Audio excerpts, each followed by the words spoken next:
नमस्कार मित्रांनो, आज आपण पाहणार आहोत अहिल्याबाई होळकर यांच्याविषयी अतिशय सुंदर मराठी माहिती. चला तर मग सुरू करूया. अहिल्याबाई होळकर ह्या एक अतिशय दानशूर, कर्तृत्ववान, धर्मपरायण व कार्यक्षम राज्यकर्त्या होत्या. त्यांचा जन्म 31 मे 1725 रोजी महाराष्ट्रातील अहमदनगर जिल्ह्यातील जामखेड तालुक्यातील चौंडी या गावी झाला. त्यांचे वडील माणकोजी शिंदे हे त्या गावचे पाटील होते. त्या काळी स्त्री शिक्षण फारसे प्रचलित नसतानाही त्यांच्या वडिलांनी त्यांना लिहिण्यास व वाचण्यास शिकवले होते. अहिल्याबाई होळकर यांचा विवाह मल्हारराव होळकर यांचा मुलगा खंडेराव होळकर यांच्याशी झाला. मल्हारराव होळकर हे मावळा प्रांताचे जहागीरदार होते.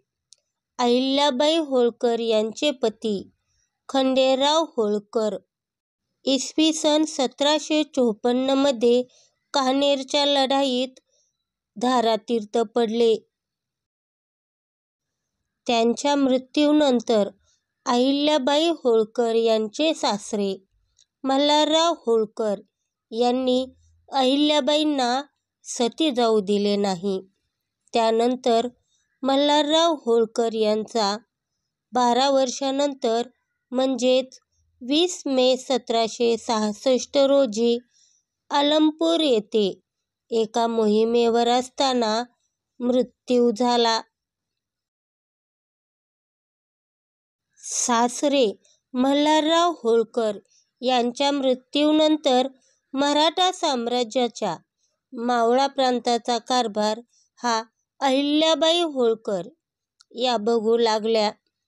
सासऱ्यांच्या मृत्यूनंतर अहिल्याबाईंनी अलमपूरचे नाव बदलून मल्हारनगर ठेवले आणि तेथे त्यांची छत्री उभा केली. अतिदक्षतेने आणि सावधपणे अहिल्याबाई होळकर यांनी 28 वर्ष राज्यकारभार चालवला. शत्रू देखील त्यांच्याबद्दल आदर बाळगत असत. मंदिरांची पुनर्बांधणी, जीर्णोद्धार, देवतांची प्रतिष्ठापना तसेच घाट, रस्ते, धर्मशाळा, बांध, अन्नछत्रे त्यांनी चालवले.